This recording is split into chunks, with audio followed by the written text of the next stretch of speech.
We've got the Chen Hall reception, which is the fanciest of all our receptions. So if you want to, after this reading, there's time, if you want to, put on your fanciest clothes. But everyone looks really nice, so you could just walk straight over if you want. Let's see. Megan asked me to explain, right now we have one agent sign-up sheet out in McClurg on the table behind the salad bar. We'll be putting more out. It's just we put them out the day before the agent arrives. And then Megan said the best strategy is to sign up for as many as you want to, because a lot of people sign up and then it's like a random lottery to pick the people who get to meet. So go ahead and sign up like crazy. Megan also asked me, Emily Pulfer-Torino and Joanna Smith, Megan has keys for you, so find her after the reading. There she is. And I believe that's all. So we are delighted to welcome Robert Hass.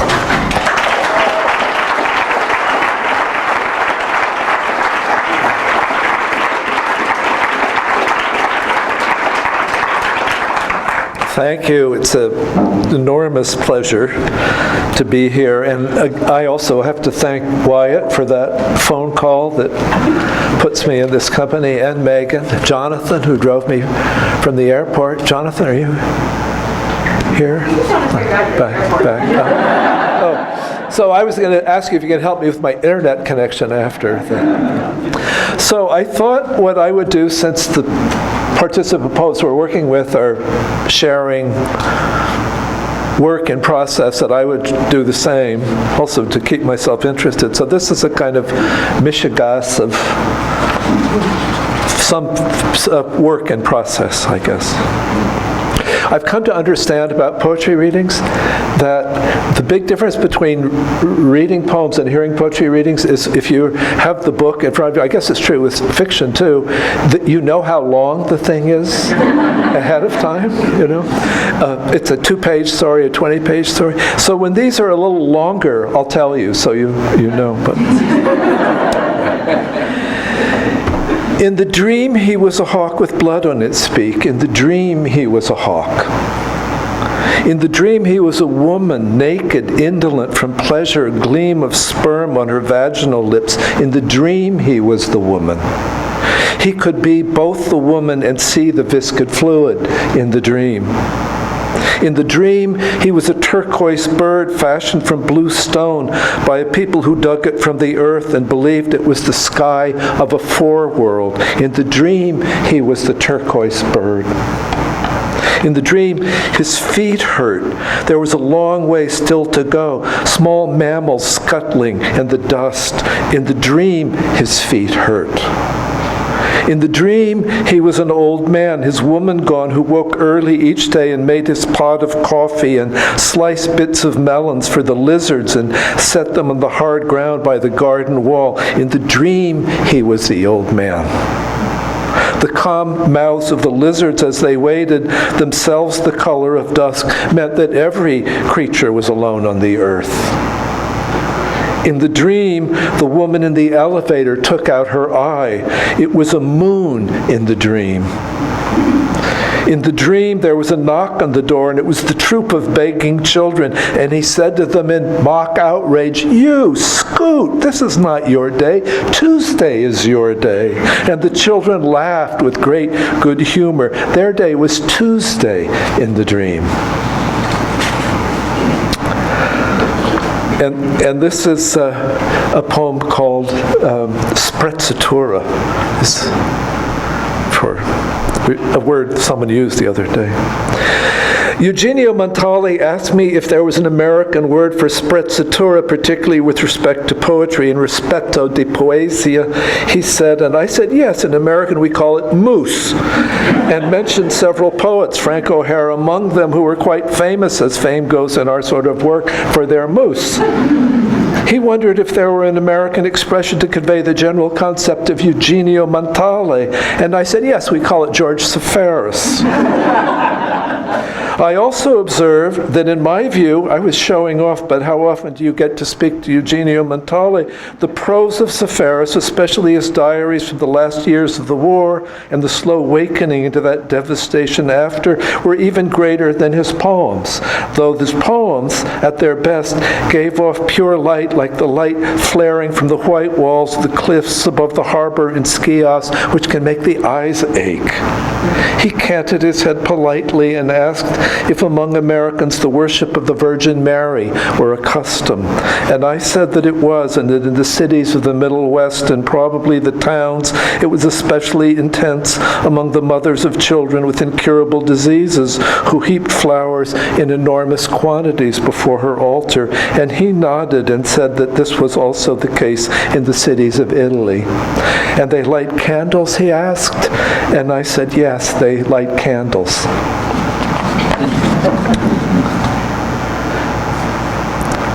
Catholics.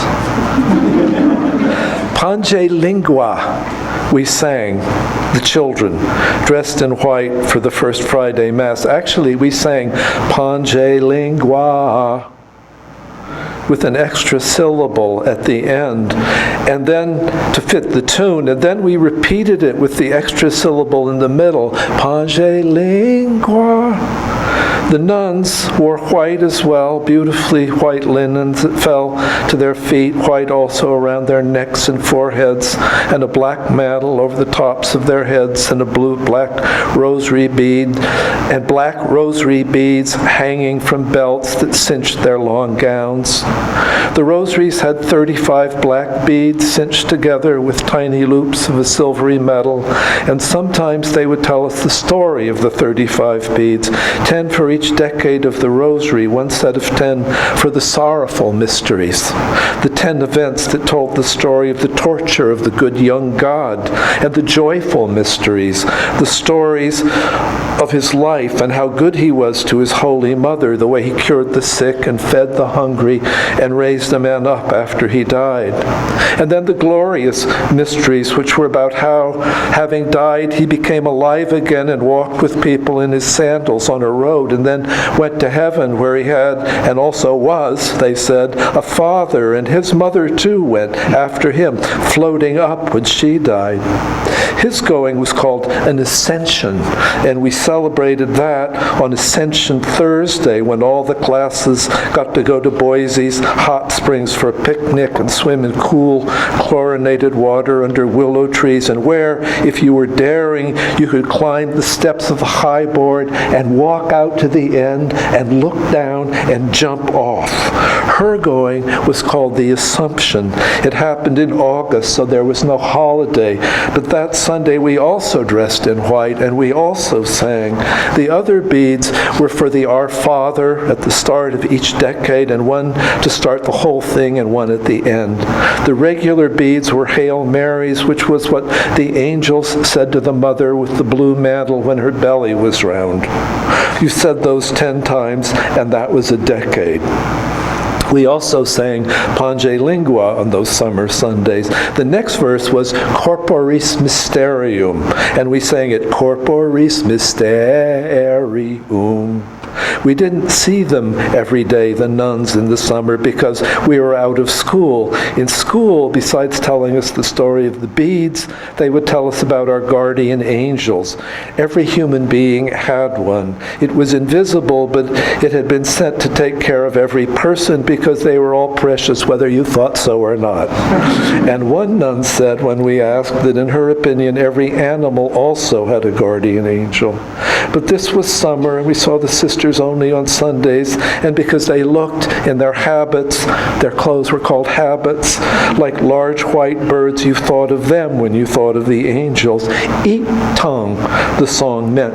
Eat the body of the mystery. And that was why we fasted in the morning and were very hungry, because we were preparing for communion, and because it was summer, we went home after and had pancakes and were free to play through the long afternoons.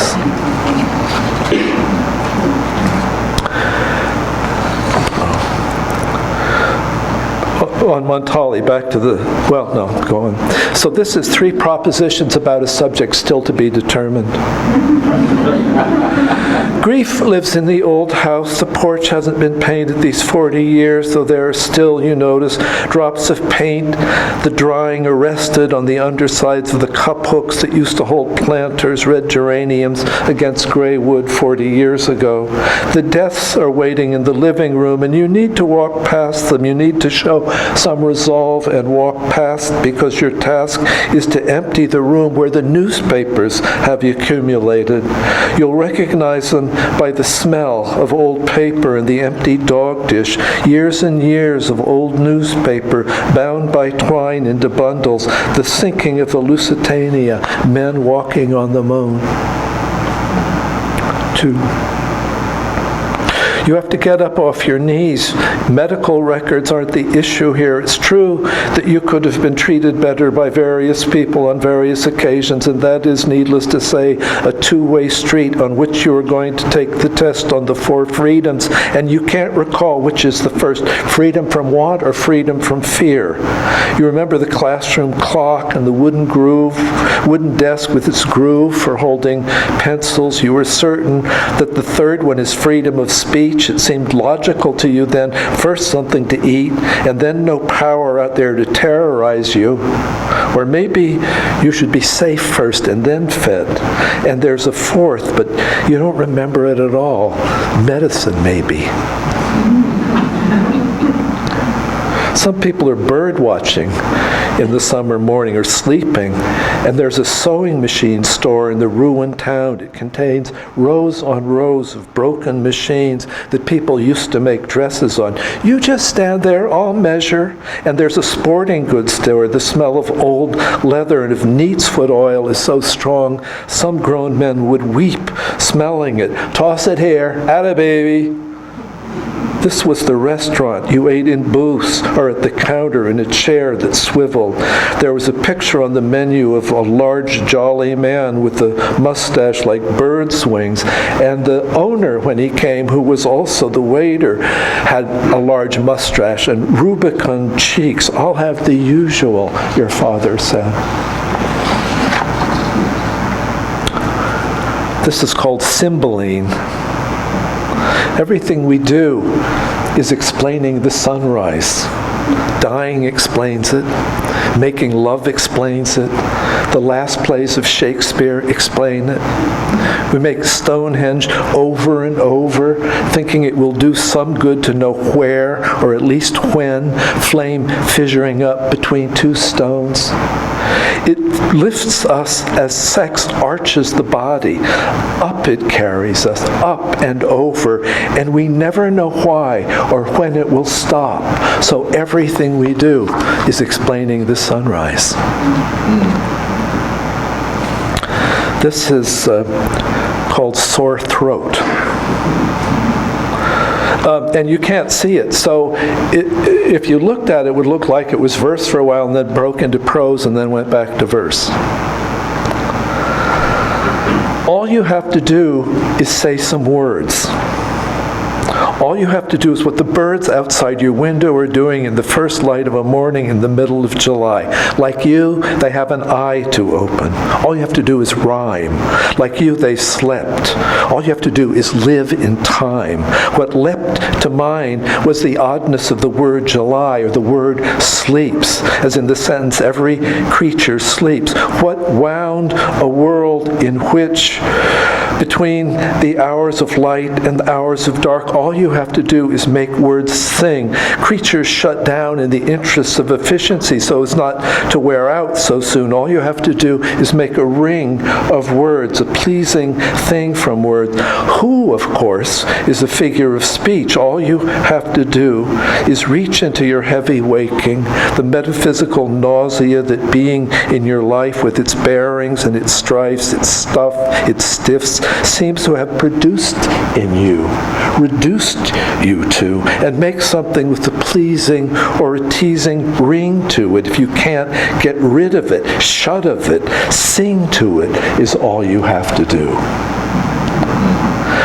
Dear Anne, dear George, driving into these mountains, I had to remind myself that they are not sacred beings or the visible emanations of some enormous unseen dower, unless, of course, I said they were, if you know what I mean.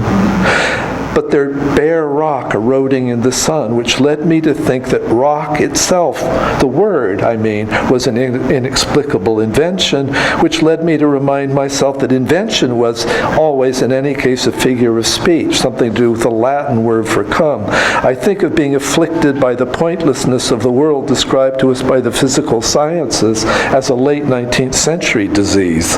And it seems redundant to be having a bout of it in the early 21st century, to have to conjure up my ill-digested understanding of the Big Bang to remind myself that while people in shorts in all the malls we pass are eating strawberry ice cream or trying out sleeping postures in the showrooms of mattress discounters or smashing each other with tire irons in fits of road rage in the melting parking lots, the earth is a fleck of the aftermath of an explosion that took the form of rock and is being hurled away, spinning from its explosive origin. And in the meanwhile, playing out these various organic forms it has evolved, including the convolute matter that is in me forming these words. You see my condition. I imagine you are watching your girls running through the sprinkler just now, and that's what you should be doing on a summer day. You and George can have the meaningless of the universe if you want. After you've grilled the chicken and eaten the chilled melon balls you let the girls scoop out this afternoon with the melon ball fashioning tool, and after they've been bathed and storied, and you've watched their small mouths make small even breaths as they fall asleep, by putting some film noir into the DVD player and watching a mostly forgotten actor in one of those really flash suits with the wide lapels and wide short ties go down to death for no good reason while you languor in the cool sheets, except that he was, it's the language the French critics loved, a sucker for some dame. I like thinking of you both, my dears. I like thinking of the final sped-up whir of the click of the DVD player shutting off and the last picking up of the glasses from the coffee table and the kids' toys from the farthest reaches of the rug back there on a summer night with some large, improbable, named, familiar entity like the Hudson River just outside your window and flowing past you as you fall asleep. It calms me down a little to think of it. Something about the cool sheets after the movie in which the poor sap has been crushed by the net of circumstance he was caught in, and the music comes up at the end, composed by some Russian emigre making very good money and still telling himself that he's going to give it all up and compose sonatas again someday. All you have to do is say the words. You have very little idea what the birds think they are doing, or what think they are doing means inside a bird. All you have to do is say the words for some imagined others in a world of words, a lull of world and words that makes a world, or makes the seeing in the dark, as sheet lightning does sometimes at night in summer fields. Or I was about to write, like rain just beginning, like hearing on waking in the leaves the sound of rain, though that is too pretty a way to end a saying or a singing of all you have to do in the storm of harm the world can be. Before you're through, though, all you have to do is say the words. For the poets.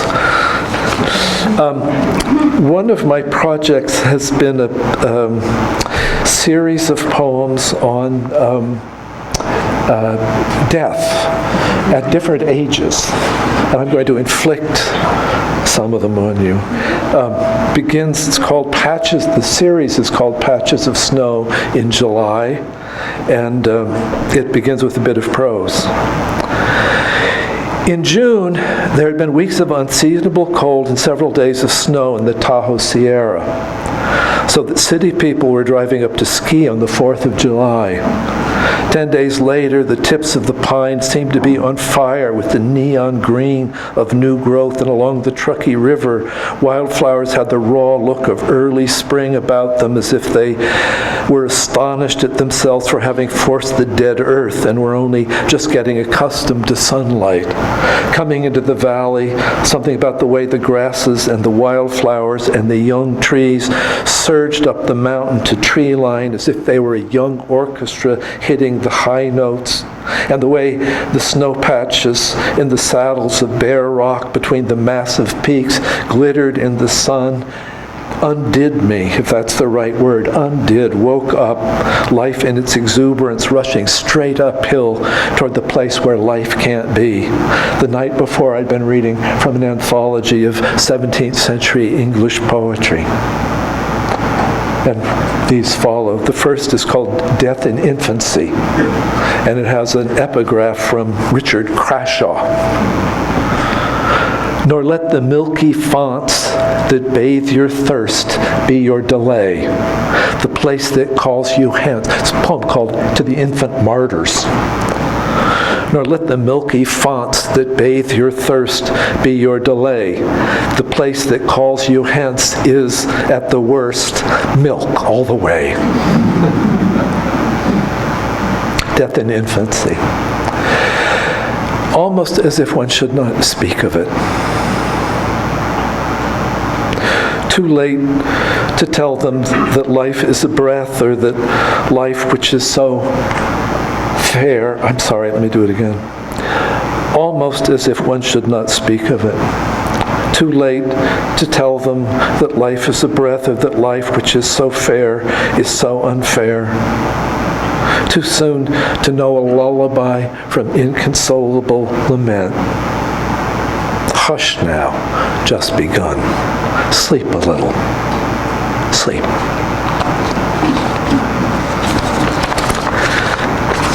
Death in childhood. Epigraph is from Ben Jonson, which cover lightly, gentle earth. He was a solemn and delicate little boy. His father was a physicist, and I could see on the day that I tended him on the beach in La Jolla that the shell in his hand was no toy to him. He had learned to look at things and to treat information with great seriousness. So he studied the shell carefully and explained to me that the successive ridges of the curvature were the stages of its growth, and what form of carbon calcium was, and how evolution had worked its way up to invertebrates. He would brush back a shock of blonde hair from his eyes and look up to see if I understood him. The hole in his heart was not what killed him. It was the way that his lungs had to labor because of the birth defect.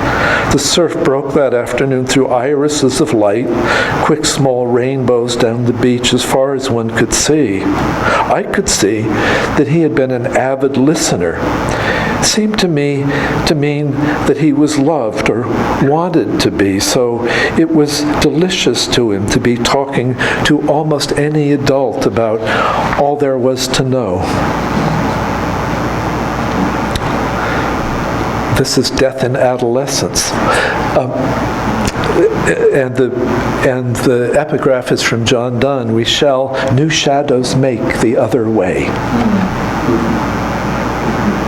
On a Tuesday morning early on the lawn by the pond, there's a scattering still of red and white rose petals from a Sunday wedding. Slow ripple of wind on the green pond, quick rippling in the aspen's leaves. Is there anything that doesn't stand for the young dead in the midst of summer? Insects skimming the surface tension of the pond, the small circles their legs make on the water, the pert, dusky, insect-eating bird perched on a chunk of gray granite, the kind they call glacial errata, that the reflection on the pond reads back to the sun as a shade of warm, pale brown, almost an umber. The young man in my lecture course, he always took the same seat halfway up until one morning when he didn't. It was almost the end of the term. His parents wrote to ask to see his final essay. I looked in my tall stack of unread student papers and I found it on Voices Speaking from the Dead in Emily Dickinson. Suddenly a red rubber ball splashes onto the portion of the pond that I can see. Where did it come from? Then a very large gold dog swims into view and mouths it. Is there anything that doesn't stand for them? The swarming of insects at the pond's edge that has made perching birds so pert. Someone who lived into her 30s and studied entomology has observed that they swarm that way, the males, because it's efficient, easier to be noticed en masse. If you're looking for a mate, and in this one way at least, insect behavior is like high school. The girl who dies of being fat, of not having breasts, of too thick calves, or acne. The boy who dies of stuttering, of the distance between his imagination of himself and how he imagines he is seen. These are the children with their backpacks in the morning and a sullen look, as if their parents had sent them out to peddle damaged goods. In what form do you not pray to their presence still among us? As salt on the tongue, candy wrappers used on the street, white candles in summer, pumpkin-colored in the fall, pewter candlesticks of the Federalist period with looped fingers to hold them round his eyes. Those are teenage suicides. Sleek chrome candlesticks of a no-frills modernist design, the black dog waiting, quivering at the pond's edge for the next ball to be thrown. All straightaways on highways, all long, slow curves on mountain roads, the red glow fading in the tubes of old radio sets when you turn them on, the tinny sound of the recorded voices of disused comedians of another era. They are especially the young. Say, Molly, why didn't you take the elevator up? Because, and the audience, 1933, 1938, is already laughing. New tennis shoes stand for them, old tennis shoes. Arthur Axelrod, you are the old, tall, Gothic arches that the elms made down the settled, handsome old neighborhoods in Buffalo, New York, before elm disease took them. And you are the active youth orchestras of bacteria in the spores of elm disease. You're the huge Morris Lewis canvas of color disappearing in the abstract expressionist gallery at the Albright Knox. It was my first job. The English department was a Quonset hut, and the department was full of poets. And Arthur, a precocious high school boy, came after school to wander in the halls. I used to write like Creeley, he would say, 17 years old. Basil Bunty got his meter from Scarlatti, he would say, a pink-faced boy, plump as if from a mild deficit in testosterone. I can't seem to finish my Charles Olson elegy, he said. Winter can stand for them. Spring, of course, even fall in certain turbulent or reluctant or tender stages of its changing. What doesn't stand for them is what's old, used, worn out, though what's old and skilled. The skills almost unconsciously absorbed, so that the pleasure of them is also almost unconscious, may be a place to stand and see them. Not the point of view of the young actor whose agent calls before the interview to remind him not to comb his hair. The old actor who goes off in a tweed hat and bow tie with plaid shirt in the morning to do the insurance company commercial before his teeth cleaning appointment. Before his lunch with his stepdaughter to try again to straighten out their misunderstanding on the phone. Before he arrives at the theater and does his stretches and takes a lozenge for his throat. Before he begins his makeup that will run with sweat some 5 hours later when he hurls himself on stage howling, never, never, never, never, never. I'm going to skip those who die in their 20s. One thing that happened with this was I realized that one of my subjects was how I now felt about people dying in their 20s and how I felt in my 20s about people dying in their 20s. Maybe I'll read this one because it makes that point. The epigraph is eyes, feet, and hands they had, like mine. Joe was the first person I knew who cultivated languid boredom as a mark of his superior intelligence. like the characters I'd read about in English novels. He was handsome, brilliant, gay, which you knew about him immediately and did not normally know about people immediately in those days. His grandfather owned factories in Cincinnati, it was said, and the New Yorkers I was getting to know teased him for referring to himself in California as an Easterner, as if in this one way, this man whose style was an acid frankness had fudged his Vita to disown the ordinary Middle West. We told him he was rich. Trust fund, not rich, he said. It means I'll be another assistant professor of classics with slightly nicer things than everybody else.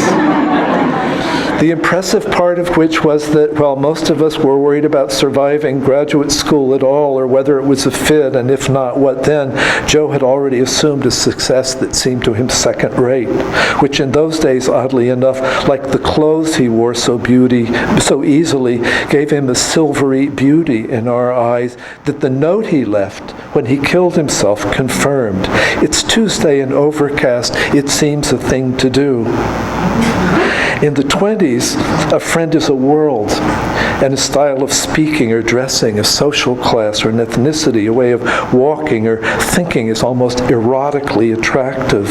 Inside the world you grew up in, this establishes something like a pecking order, partly because it's an age when wealth or beauty or brains or brute force or swinging one's shoulders with a special grace seems like grace. If you leave the world you grew up in, which if it happens to most Americans at that age, there's something in that eros of imagination that gives the desirer or admirer another pair of eyes that sophisticates the world just when our appetite for glamour in its various forms is sharpest. And so, terrible as it is in a way to say it, the world we lose when we lose the ones who die in their 20s, not speaking of siblings or lovers or parents, doesn't lose the brilliance of its luster, and even death, because it is terrible, does not taste terrible, because the first adult grief made us feel adult. His body, when they recovered it, was shipped home. We met to speak of him at parties, and what we said to each other, mutely, in the silence of the first exchange of looks, was something like, "So this is death, the real deal. And now, whatever it is we're in is not just made up anymore." None of us knew him well enough to know what hurt him into the Pacific. It seems to me now that he died of being gay in the wrong decade. Then, though we did not quite admit it to ourselves or to each other, his death was glamorous, even though its glamour was despair, which he would have liked and probably imagined us imagining, and which he shouldn't have.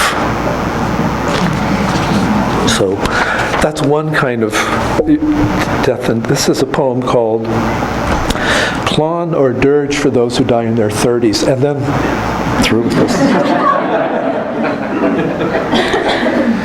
If life is a day, then 33, there's a green wind on the pond, it's summer on the pond, is near to an unshadowed noon. There's a green wind on the pond, it's summer on the pond. Frank O'Hara, Lester Young, summer on the pond, there's a green wind on the pond. Sylvia Plath, Arthur Rimbaud, there's a green wind on the pond, it's summer on the pond. Our Peter at 36, summer on the pond, it's a green wind on the pond. His wife pregnant 7 months, summer on the pond, there's a green wind on the pond. He was running a half marathon. There's a green wind on the pond, summer on the pond.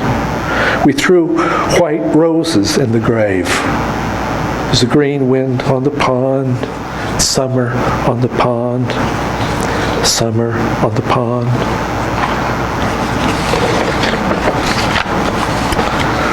Lost track of time. So, to change the subject, this is a poem called Nature Notes in the Morning. its little pieces. After days of wind, no wind. The leaves of the aspen are still. The leaves of the alder and cottonwood, juddering for days and cold, are still. The east side of trees are limned with light. Last night, a stand of lodge poles lit all down the west side, so that there is a kind of symmetry in days because they're standing still. Just distribution economics, the behavior of light. What do I know from yesterday? The bluebell of the gentian on the trail, hawk moths swarming in the scree, 2 drops of violet in a pool of azure, petals of the gentian. The leaves lit by light, the rock face of the mountain gleaming. And only for a second yesterday, the tanager's yellow breast, as if the gift were excessive. I marked the gentian's location at a turn in the trail, left side going down, right side coming up, fern shading it, incense cedar above it, 2 boulders of granite, mica flecked, and I couldn't find it on the way back down. Ido Jakuchu, great Japanese colorist, smeared a paste of egg yolk and white paint on the back of his scrolls, and then crushed oyster shell to a paste, and added carmine for the rooster's crest he painted into soft silk. He smuggled Prussian blues from Europe for the way light looked on plums. The shogunate had declared a ban. Value in the right place, a man who smuggles Prussian blues. Lists of colors to ban from future kingdom. Terre verte, how do you pronounce Alizar? Mark, you were a painter. Do you say alizarin? Alizarin. Terre verte, alizarin, lips, carmine, last streaks of sunset, alizarin. The old art historian, I was going on about Cézanne, and he took me into the studio and took down 4 tubes of shades of green and stood me in front of an easel with the brush and said, "Now, put these on paper in small rectangular daubs so that they shimmer. And until you can do that, I say this in all friendship, shut up about Cézanne." That was, 30 years ago. Professor Henry Schaefer Cimarron, trained at Bauhaus, escaped the Nazis in 1939. He wore bow ties and plaid shirts, wrote about perception, big man, full of vitality. He must be long dead. Mountain morning, bright sun, no wind, so that stirring in the cottonwood, that must be a warbler.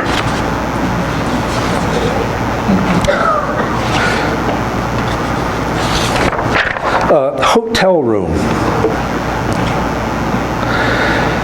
Clean angles, white walls, the effect, imagined almost 100 years ago. Form is function, Walter Gropius, Weimar, 1922, is orderly and calm. And in a plain white frame, on one wall, a monotype of 3 fossil ferns. The oldest fossils of land plants visible to the naked eye were found in Ireland and date from the Middle Silurian. These ferns, Carboniferous, are much later and bilaterally symmetrical, as if to invent the idea of being orderly and lyrical at once, as if before mammals to have invented wings.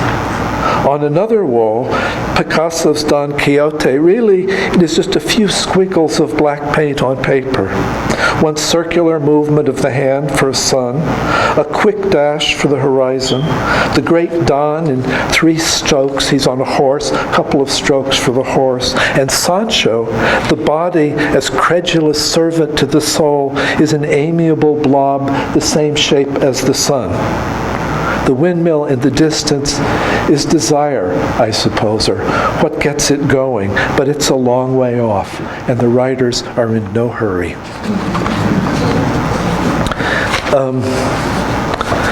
So this is a somewhat longer poem.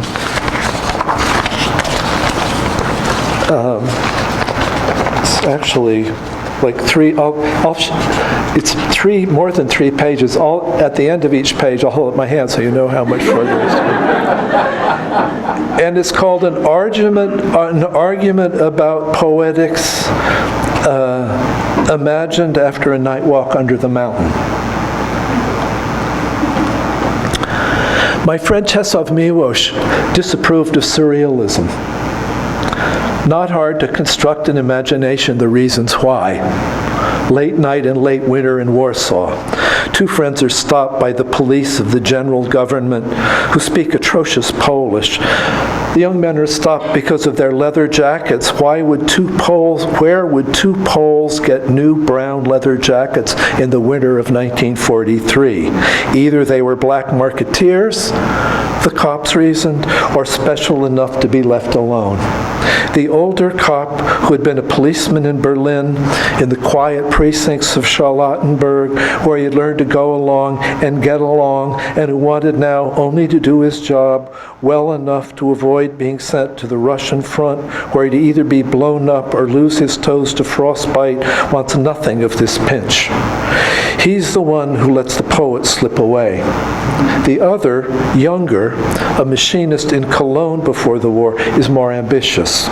He asks the second man what he does, which, for the young Pole, is a quandary. Does he say he's a graduate student in philosophy or a teamster, which is how he makes his living now, to avoid collaborating with the Germans? And secondly, should he answer him in Polish or in his serviceable German? He's completing, after work, in his drafty garret room, a treatise on the Apollonian and Dionysiac personalities described by Nietzsche from a partly Marxist, partly Kabbalistic point of view. He feels instinctively that the danger lay in claiming a superior social status, and so he says in Polish that he is a teamster, and the cop thinks, aha, black market, and takes him in. He's interrogated, turned over to the SS, beaten, interrogated some more, identified as a communist and intellectual, and sent east to Auschwitz, where he eventually dies, shot, some of the stories say, wasted by typhus and diarrhea, say the others. The poet hears one of these versions of the news on the same spring day that he is contemplating a large, polished porcelain giraffe bobbing up and down to the strains of the Vienna Waltz on a holiday carousel while gunfire crackles on the other side of the ghetto wall. Warsaw had been a Russian garrison town for a century, and now it's a German garrison town, and the pretty Polish girl on the giraffe is licking a pink cloud of cotton candy and flirting with the German officer on the zebra, which is also bobbing up and down, and the sheen on his high black boots, the poet notices involuntarily, has picked up the reflection of the sun in the small pools of spring rain in the warped tarmac apron of the carousel. After that, he doesn't want to read about French poets walking lobsters on a leash, and he doesn't want to seem to celebrate the fact that the world makes no sense. This is how, anyway, I imagine the state of mind produced by the fragments of the stories, he would tell me. And here, narrative gives way to argument. I would quote André Breton to him in the English translation, "My wife with the armpits of metal trap and St. John's Eve I'd croon," and he would say, or anyway, now in my imagination he would say, well, yes, of course I assent to armpits and metaphors, at which Breton excelled, just as Modigliani excelled at armpits. Who does not love metaphor? Its quickness that gives us the world's taste with our common senses. I will tell you what terrifies me. It is the idea that this is like that, is like this, is like that, could be all of the story, endlessly repeated. The poor human imagination having evolved this brilliant swiftness of perception and then been stuck there, like a hamster in a cage, groping in the endless turnstiles of resemblance. We are to celebrate this as a final conquest of absurdity by absurdity. The armpits of these women in Modigliani, on the contrary, are particular armpits, like this perhaps, or like that, but finally this woman exposing to us this tender nest or dark sweetness of a wet duck's feather tuft of hair in a gesture, notice, that lifts the breast slightly, indolently, and lifts the rosy nipple and offers it to us. One of the gifts, also sunrise, the scent of linen, of the air before first snow, that the world gives to poor mortals among the terrors and confusions of being who we are. Well, I might have said, if you want to get technical, Modigliani is making a generalized representation of the idea of a particular woman, and exactly a particular woman. General because being this and not that, this not like that, this one mortal thing is what mortality has given us in common. This is the Miloshian religion? Yes, he laughs. In my religion, we eat the pears of Cézanne and the apples of Chardin if we are going to starve. In my religion, metaphor makes us ache because things are, and are what they are, and perish. And let's not forget to consider the slow withering of the pale skin of that girl and her nest of lymph nodes and the pheromones of love and fear. And we mustn't fail to mention lymphatic cancers, nature's brutally stupid way of clearing the earth for more organisms, freed temporarily from withering and disease, and the misfiring of the avidity to reproduce of the cells we are made of in some chemical slime in order to be recycled again. Or on the subject of armpits, the smell of fear, which reminds us that in Mr. Darwin's theme, we're to find beautiful the fact that among the higher mammals, the sauce that gives spice to their meat is the adrenaline of pure fear, or worse, the adrenaline of the chase, and then of fear, and for all we know, of despair in the prey they are devouring. Nature is, after all, chemistry, and chemistry is this becomes that, becomes this, becomes that, endlessly through endless witherings, endless contortions of mammal and reptile and insect suffering and fear. What does it know of this armpit? That breast, those lips turned to the mirror for glistening and reddening in the way she, a girl who did not feel pretty as a girl, examined her plucked, arched, perfectly elegant eyebrows and pats lightly the slick set of her hair, a 1910 set, that decade set, no others of her thick auburn hair. And something in his voice made me ask, do you know who she is? Well, he said, there were two women. Jeanne Hébuterne, who killed herself, threw herself out a window. She was pregnant with his child the year after he died. She was French. Our odalisque of the raised arms was Lunia Tchaikovka. Modigliani's dealer, Zabrowski, was a poet, a minor one, and he introduced Lydia to the painter. Zabrowski was a friend of my uncle, but he died the year I arrived in Paris that first time, so I never met him, though I did meet Tchaikovsky. You met Tchaikovsky? She had me to tea. I was 21. She must have been about 40, thick in the waist, looked it, was winter. She wore tweed. She tested me by conducting our interview, mostly about my uncle's poetry and Zabrowski's, entirely in French. I remember thinking that her hands looked old, early arthritis perhaps, and were somehow beautiful, something precise in the way she served the little Noel cakes and the tea, which I devoured. I was living on a student stipend and then felt humiliated that I'd cleared the plate before she touched it. He laughed. And I remember her scent, Amaryllis. The apartment near the bookstore on Rue de Poitras smelled of the ginger in the cakes and black tea and her scent of amaryllis like dry summer grass. Czesław was buried in a crypt in the Czechovian church of St. Peter of the Rock, among other Polish notables. I hated the idea of it, and still do, that his particular body is lying there in a cellar of cold marble and old bones under the weight of 2,000 years of the Catholic Church. Thinking about this still years later, imagining this dialogue in the California mountain dark under the shadowy mass of a peak and the glittering stars, not liking the fact that it is perhaps what he would have wanted. You should have been buried, I'm still talking to him, on a grassy hillside, open to the sun.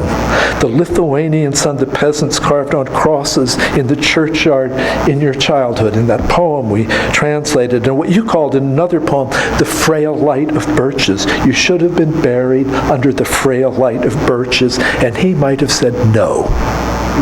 He might have said, I choose marble and the Catholic Church because they say no to natural beauty that lures us and kills us.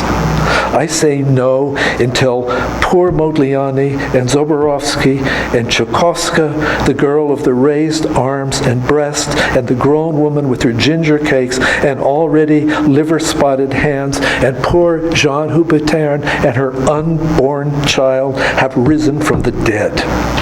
And I say, you described headlights sweeping a field on a summer night. Do you remember? There are other ways to think about this. I can quote you the lines. You said you could sense the heartbeat of the living and the dead. It was a night in July. He said, yes, in Pennsylvania, which was to me then an almost inconceivably romantic word. And the air was humid and smelled of wet earth after rain. I remember the night very well. My lines, not so much. So thank you very much.